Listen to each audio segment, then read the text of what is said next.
देश में लोकसभा चुनाव के ऐलान के बाद तमाम राजनीतिक दल रैलियां कर रहे हैं, लोक लुभावन वादे कर रहे हैं और इसके जरिए जनता को लुभाने में लगे हैं। एक दूसरे पर वार पलटवार भी हो रहा है। चुनावी जनसभाओं में परिवारवाद का मुद्दा भी जमकर उठाया जा रहा है और इसी बहाने सियासी घेरेबंदी भी की जा रही है। लेकिन इन तमाम परिस्थितियों के बीच टिकट बंटवारे में भाई भतीजावाद की राजनीति को सबसे ऊपर रखा गया है। परिवारवाद की राजनीति इस कदर बिहार की सियासत में अपनी जड़ें जमाई हुई हैं, जिसे आज के पॉलिटिक्स में नजरअंदाज कर पाना नामुमकिन सा हो गया है।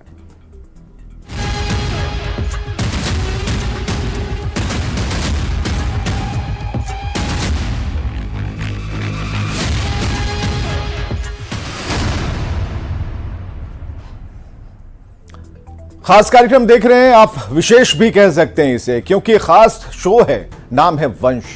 और वंश में आज हम आपको एक ऐसे नेता की कहानी बताएंगे जिनका दखल ना सिर्फ बिहार और दिल्ली की राजनीति में रहा, बल्कि वो बिहार की राजनीति की उस त्रिमूर्ति में से एक थे जिनके इर्द गिर्द बिहार की जो सत्ता थी घूमती थी। आज भले ही वो हमारे बीच नहीं है, लेकिन उन्होंने अपनी सियासी जमीन को इतना मजबूत कर दिया कि आज उनका परिवार देश के उन चुनिंदा परिवारों में गिना जाता है जिसने देश को सबसे ज्यादा सांसद दिया। देखिए हमारी खास रिपोर्ट।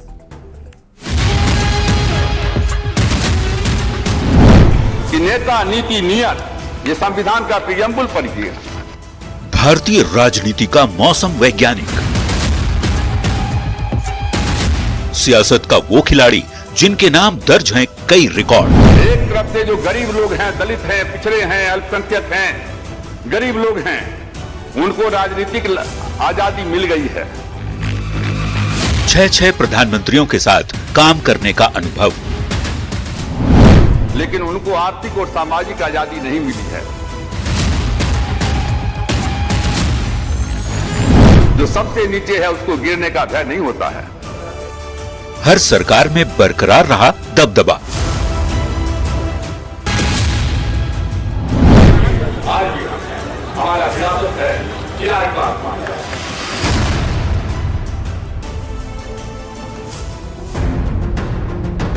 रामविलास पासवान, भारतीय राजनीति का वो चेहरा जिनके नाम पर कई रिकॉर्ड दर्ज हैं। सबसे ज्यादा वोटों से चुनाव जीतने वाले सांसद से लेकर सबसे ज्यादा प्रधानमंत्री के कार्यकाल में काम करने वाले मंत्री तक का।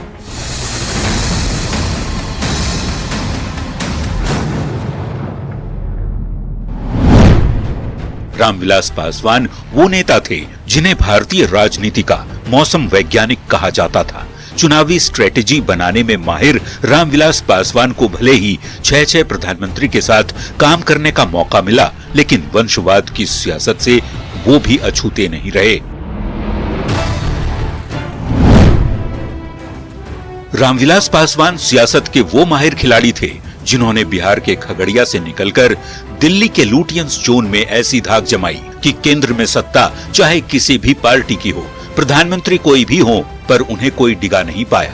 बल्कि उनकी राजनीतिक सूझबूझ ऐसी थी कि केंद्र में किसी की भी सरकार हो, उनके लिए एक मंत्रालय रिजर्व होता था।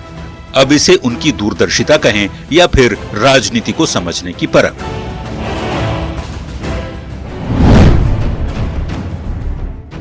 जुलाई 1946 को खगड़िया जिले के सहरबन्नी गांव में जन्मे रामविलास पासवान बचपन से ही जुझारू किस्म के थे। भले ही उनका बचपन बुनियादी सुविधाओं के अभाव में बीता हो, लेकिन उन्होंने अपना भविष्य खुद तय किया। 1969 में रामविलास पासवान का सिलेक्शन बिहार पुलिस में डीएसपी के पद पर हुआ था, लेकिन ज्वाइन करने से पहले ही उन पर राजनीति का ऐसा भूत सवार हुआ कि उन्होंने पुलिस की नौकरी को छोड़ राजनीति को अपना करियर बनाने का ही ठान लिया।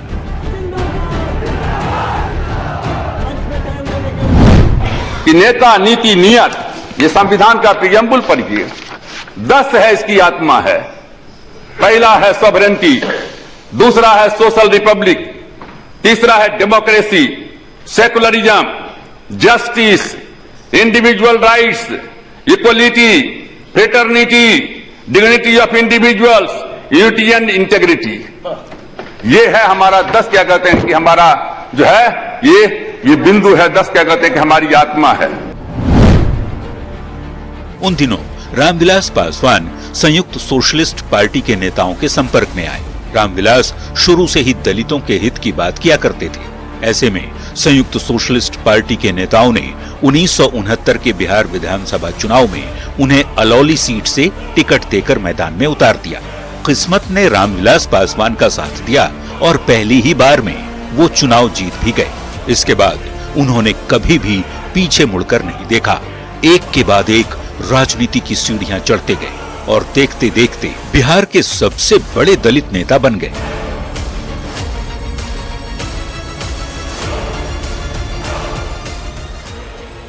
एक तरफ से जो गरीब लोग हैं, दलित हैं, पिछड़े हैं, अल्पसंख्यक हैं, गरीब लोग हैं, उनको राजनीतिक आजादी मिल गई है, लेकिन उनको आर्थिक और सामाजिक आजादी नहीं मिली है। और उन्होंने कहा था कि यदि आर्थिक और सामाजिक अधिकार उनको नहीं मिला तो ये वो तबका है जो है संविधान को नष्ट भी कर सकता है। 1975 आते आते देश में मौजूदा इंदिरा गांधी सरकार के खिलाफ जेपी ने आंदोलन शुरू किया। रामविलास पासवान पर जेपी का गहरा असर पड़ा था। ऐसे में वो सोशलिस्ट पार्टी छोड़कर जेपी के आंदोलन में शामिल हो गए। इस दौरान वो कई महीनों तक जेल में भी रहे। जनता पार्टी ने पासवान के संघर्ष को देखते हुए उन्हें हाजीपुर सीट से लोकसभा का उम्मीदवार बना दिया, जिसमें रामविलास पासवान ने जीत का ऐसा रिकॉर्ड बनाया जिसे आज तक कोई तोड़ नहीं पाया। दरअसल इस चुनाव में रामविलास को 89.3% वोट मिले और वो 42 लाख से ज्यादा वोटों से जीतकर लोकसभा पहुंच गए। तो अंग्रेजी में एक कहावत है कि that is down its fear no fall, जो सबसे नीचे है उसको गिरने का भय नहीं होता है। इसलिए हम आपसे कहना चाहेंगे, सरकार से भी कहना चाहेंगे कि सर आप एक आंख में करुणा रखिए लेकिन दूसरे आंख में ज्वाला रखिए। संयुक्त सोशलिस्ट पार्टी से राजनीतिक पारी शुरू करने वाले रामविलास पासवान ने साल 2000 में खुद की पार्टी बनाई, लोक जनशक्ति पार्टी। पार्टी का नाम भले ही उन्होंने लोक जनशक्ति रखा हो, लेकिन ये पूरी तरह से एक पारिवारिक पार्टी बनकर रह गई। और रही सही कसर तब पूरी हो गई जब उन्होंने साल 2014 के चुनाव से पहले अपने बेटे चिराग पासवान को राजनीति में ग्रैंड एंट्री दिलवा दी। आज हमारा विरासत है चिराग पासवान, संस्कार हमारा संस्कार चिराग पासवान है। पिता राजनीति के मास्टर थे तो उम्मीद थी कि बेटा भी पिता के नक्शे कदम पर चलेगा, लेकिन लंबी कदकाठी और दमदार पर्सनालिटी वाले चिराग को दोस्तों ने कह दिया कि तुम्हें तो राजनीति नहीं बल्कि फिल्मों में काम करना चाहिए। ऐसे में चिराग ने राजनीतिक गलियारे को छोड़कर मुंबई का रुख कर लिया। तो चिराग पासवान दोस्तों की बातों में आकर मुंबई तो चले गए, लेकिन कंगना रनौत के साथ आई उनकी पहली फिल्म पूरी तरह से पिट गई और इसी के साथ उनका माया नगरी से मोह भी भंग हो गया। फिल्म फ्लॉप होने के बाद चिराग पासवान दिल्ली पहुंच गए, अपने पिता के साथ राजनीति की बारीकियां सीखने लगे। हालांकि राजनीतिक परिवार से होने के कारण सियासत उनके लिए बिल्कुल नई बात नहीं थी और यही वजह थी कि राजनीति में उतरते ही उन्होंने कुछ ऐसे फैसले लिए जिसने यह साबित कर दिया कि वो भी पिता की तरह राजनीति में लंबी पारी खेलने आए हैं। चिराग का फिल्मी सफर ज्यादा लंबा नहीं चला, या फिर ये कहें कि वक्त रहते उन्हें ये समझ आ गया कि फिल्मों में काम करना उनके वश की बात नहीं। साल 2010 में कंगना रनौत के साथ आई चिराग की फिल्म मिले ना मिले हम, पूरी तरह से ये फिल्म फ्लॉप हो गई, जिसके बाद चिराग ने माया नगरी को हमेशा के लिए बाय बाय कह दिया और लौट कर आ गए पिता की राजनीतिक विरासत संभालने दिल्ली। चिराग पासवान जब तक जिएगा, जब तक मेरे शरीर में लहू का एक भी कतरा रहेगा, मैं सिर्फ और सिर्फ बिहार और बिहारियों के लिए समर्पित रहूंगा। पिता रामविलास पासवान सियासत के मंझे हुए खिलाड़ी थे और जिस तरह वो राजनीतिक मौसम को भांप लेते थे, उसी तरह उन्होंने बेटे के भविष्य को भी भांप लिया था। चिराग को राजनीति में एंट्री बड़ी ही आसानी से मिली। हालांकि चिराग पासवान भी राजनीति में लंबी रेस का घोड़ा है, ये उन्होंने पॉलिटिक्स में एंट्री के साथ ही साबित कर दिया और 2014 के लोकसभा चुनाव से पहले पिता को एनडीए में शामिल होने का सुझाव दे दिया और उनका ये फैसला सही साबित हुआ। बात सही है कि कहीं उम्मीद दिखती है रामविलास में, और अब इस बार यदि केंद्र में सरकार फिर जो जैसा है कि 400 के पार, और फिर मोदी सरकार यदि यही रिपीट होता है, यदि नरेंद्र मोदी को तीसरी बार लगातार प्रधानमंत्री बनने का अवसर मिलता है, तो चिराग को अवसर मिलेगा यदि वो फिर भी लोकसभा जाते हैं तो इसलिए चिराग की अहमियत है। और यंग आदमी जब चुनाव राजनीति में आ जाता है तो सचमुच उसका सफर लंबे रेस के घोड़े हो जाते हैं। चिराग पासवान के एनडीए में शामिल होने के फैसले ने ये साबित कर दिया कि भले ही बॉलीवुड में उनका सिक्का ना चला हो, लेकिन राजनीति में वो पिता की तरह लंबी पारी खेलने वाले हैं। चिराग पासवान 2014 और फिर 2019 में बिहार की जमुई लोकसभा सीट से लगातार 2 बार चुनकर लोकसभा पहुंचे। मेरे नेता, मेरे पिता आदरणीय रामविलास पासवान जी की कर्म भूमि हाजीपुर रही है सर। बिहार के हर एक जिले में घुमाओ और वो मेरे विश्वास को बढ़ाता है।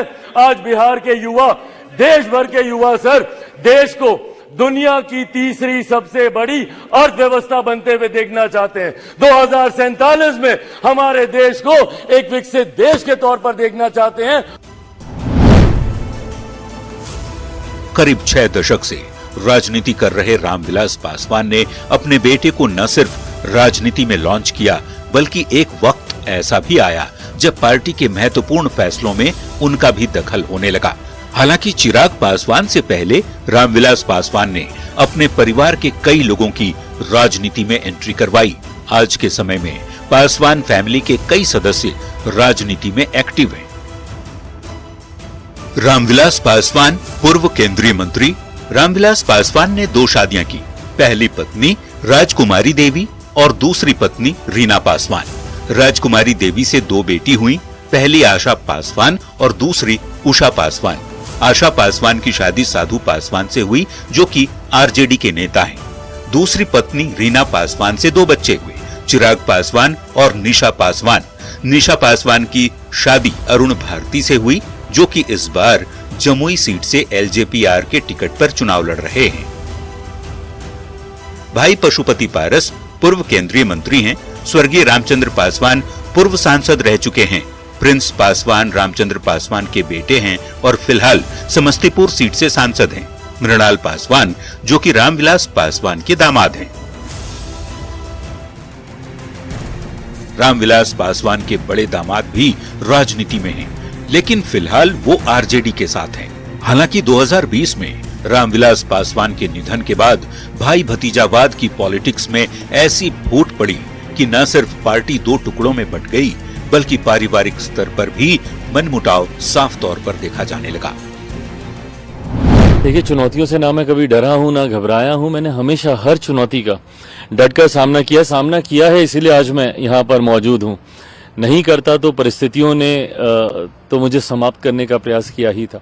जब अच्छे ढंग से बिहार का शासन चल रहा था, संगठन का काम हो रहा था, फिर कौन सी ऐसी परिस्थिति आ गई कि चिराग पासवान जी गैर कानूनी ढंग से हमको अध्यक्ष पद से हटा दिए, जबकि अध्यक्ष पद से हटाने का उनको कोई अधिकार नहीं था। उसमें पार्लियामेंट्री बोर्ड के चेयरमैन थे, राष्ट्रीय अध्यक्ष नहीं थे, लेकिन फोर्सली उसने जो है सो हमसे अध्यक्ष पद ले लिया। क्यों? क्या इसका कारण है? खाली इतना ही बात चिराग पासवान से पूछिए।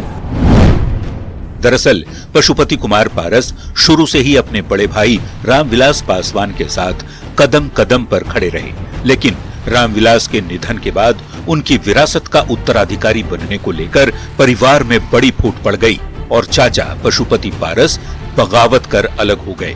चिराग पासवान को छोड़कर पार्टी के तमाम सांसद पशुपति के साथ चले गए।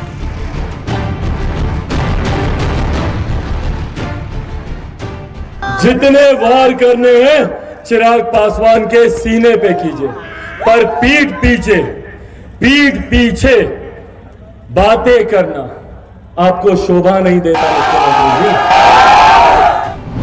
इन तमाम उतार चढ़ाव के बाद भी चिराग पासवान को नजरअंदाज करना किसी भी राजनीतिक दल के लिए मुश्किल साबित हो रहा है। तो चिराग पासवान ने साबित किया अपने को कि पिता के नहीं रहने के बाद भी नेतृत्व की क्षमता हम में है। हम अपने को प्रूफ कर सकते हैं और प्रूफ करके दिखाया, परिणाम सबके सामने है। इसलिए चिराग पासवान ने जो बिहार की जमीन को सींचा, उर्वर बनाया और उसकी वजह से जो फीडबैक गया, ये एक राजनेता के तौर पर चिराग पासवान ने अपनी मेहनत के बदौलत, कोशिश के बदौलत और जनता के विश्वास और भरोसे की बदौलत जगह बनाई। इससे इसको कहने में कहीं किसी को कोई ये दिक्कत नहीं होगी, इससे इनकार नहीं किया जा सकता। भले ही चाचा ने बगावत कर पार्टी को 2 टुकड़ों में बांट दिया, लेकिन पिता की विरासत पर बेटे का हक होता है। ये तब साबित हुई जब 2024 चुनाव से पहले बीजेपी ने पशुपति पारस को दरकिनार कर रामविलास पासवान के बेटे चिराग को एनडीए में शामिल कर दिया और चुनावी अखाड़े में उतरने का ऐलान कर दिया।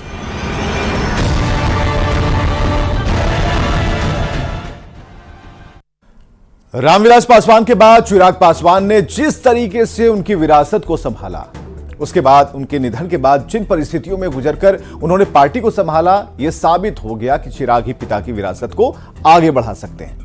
हालांकि अपने पिता की तरह वो भी परिवारवाद की राजनीति करने के आरोप से खुद को बचा नहीं पाए। एलजेपी में भाई भतीजावाद किस कदर हावी है, इस बात का अंदाजा इसी से लगा सकते हैं कि रामविलास जितनी भी लोकसभा की सीटों पर चुनाव लड़ते थे, उसमें से ज्यादातर सीटों पर उनके परिवार के ही लोगों को मैदान में उतारा जाता था।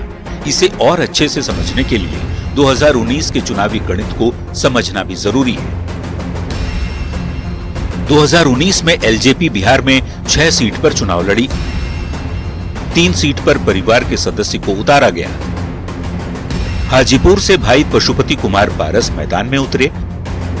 जमुई से खुद चिराग पासवान को लड़ाया गया। समस्तीपुर से भाई रामचंद्र पासवान को टिकट मिला। यानी कि 6 सीटों में से 3 पर तो परिवार के सदस्यों का ही कब्जा था, मतलब 50% सीट फैमिली के पास ही रही। हालांकि रामचंद्र पासवान के निधन के बाद पहली बार उनके बेटे प्रिंस पासवान को उपचुनाव में समस्तीपुर सीट से उतार दिया गया, जहां से जीतकर वो पहली बार संसद पहुंचे। इस सीट से प्रिंस पासवान के पिता और रामविलास पासवान के भाई रामचंद्र पासवान सांसद रहे थे। इसके अलावा रामविलास पासवान खुद बीजेपी के कोटे से राज्यसभा सदस्य चुने गए और हमेशा की तरह उनका केंद्र की सत्ता में दबदबा बरकरार रहा। रामविलास पासवान ने हमेशा दलितों और पिछड़ों की राजनीति की। दलित राजनीति की वजह से वो न सिर्फ बिहार में बल्कि देश में दलितों का एक बड़ा नेता माने जाते थे। लेकिन दलितों की पैरवी करने वाले रामविलास पासवान पर हमेशा भाई भतीजावाद की राजनीति करने का आरोप लगता रहा और यही आरोप अब चिराग पासवान पर भी लग रहा है, क्योंकि जमुई सीट छोड़कर पिता की परंपरागत सीट हाजीपुर से ताल ठोक रहे चिराग ने भी जमुई में किसी लोकल कैंडिडेट को टिकट देने की बजाय अपने बहनोई अरुण भारती को मैदान में उतार दिया।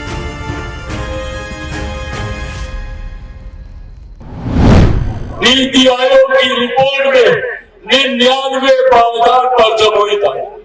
मैंने अपने पहले कार्यकाल में जमुई को 99 प्रावधान से 9वें प्रावधान पर लाकर खड़ा करने का मौका दिया।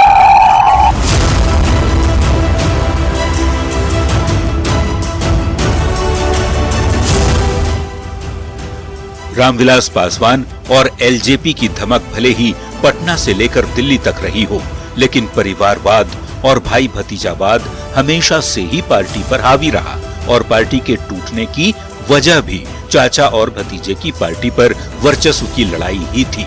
आज की तारीख में चाचा और भतीजे के बीच रामविलास पासवान के राजनीतिक विरासत के उत्तराधिकारी बनने की लड़ाई चल रही है। लेकिन इन तमाम झगड़े के बावजूद रामविलास पासवान के परिवार के सियासी रसूख को दरकिनार करना किसी भी राजनीतिक दल के लिए आसान नहीं है।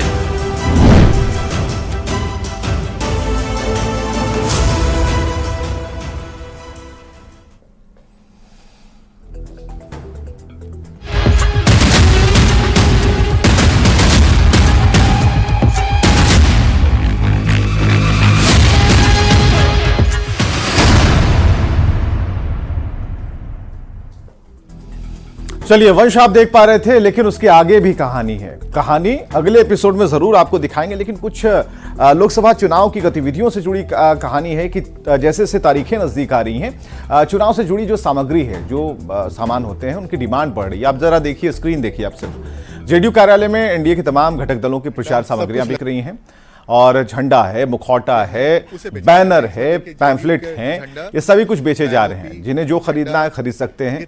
और जेडीयू दफ्तर में प्रचार सामग्री के स्टॉल का जो जायजा है, वो हमारे सहयोगी आनंद अमृतराज ने लिया है। लेके बैनर, पोस्टर का खास महत्व होता है। और इस वक्त हम आपको तस्वीर दिखा रहे हैं जेडीयू दफ्तर के अंदर की तस्वीर, जहां पे एक स्टॉल बनाया गया है, और इस स्टॉल में एनडीए के तमाम घटक दलों के जो चुनाव चिन्ह है या फिर उनसे जुड़ी हुई चीजें हैं, उसे बेचा जा रहा है। इस वक्त देखिए, जेडीयू के झंडा, बैनर, पोस्टर, तमाम चीजें, नीतीश कुमार का मास्क वो भी लगाया हुआ है। इसके अलावा जीतन राम मांझी के पार्टी का बैनर, पोस्टर, बीजेपी का टोपी, झंडा, ये तमाम चीजें यहाँ पर लगाए गए हैं। और इसके अलावा पूरा रेट कार्ड दिया हुआ है कि किस चीज का कितना दाम है। और जाहिर सी बात है, किसी भी चुनाव में प्रचार सामग्री को लेने का अपना अलग उत्साह होता है। तो इस वक्त जेडीयू दफ्तर में प्रचार सामग्री का काउंटर लग गया है, और अब इस पर बिक्री भी स्टार्ट हो जाएगी।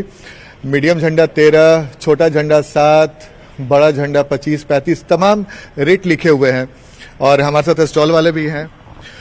ये क्या क्या बिक रहा है और क्या डिमांड है? सबसे ज्यादा किस चीज का डिमांड है? अभी तो ज्यादा टोपी और झंडा का डिमांड है, और जैसे जैसे चुनाव प्रक्रिया आगे बढ़ेगी और भी सामान का बिक्री बढ़ेगा। और तमाम पार्टियों के चुनाव चिन्ह से लेकर बैनर, पोस्टर, झंडा सब कुछ लग चुका है, और बिक्री भी हो रही है। और जैसे जैसे चुनाव में गर्मी बढ़ती जाएगी, वैसे वैसे बिक्री भी बढ़ती जाएगी। लेकिन इस बार जेडीयू दफ्तर में ये बैनर, पोस्टर देखकर साफ साफ समझा जा सकता है कि आने वाले समय में जब लोकसभा चुनाव और चरम पर पहुंचेगा, तब कई बार डिमांड ज्यादा हो जाता है और सामग्री कम पड़ जाती है। कैमरामैन सुबोध के साथ आनंद अमृतराज, न्यूज 18 नेटवर्क, पटना। और खबरें लगातार जारी हैं।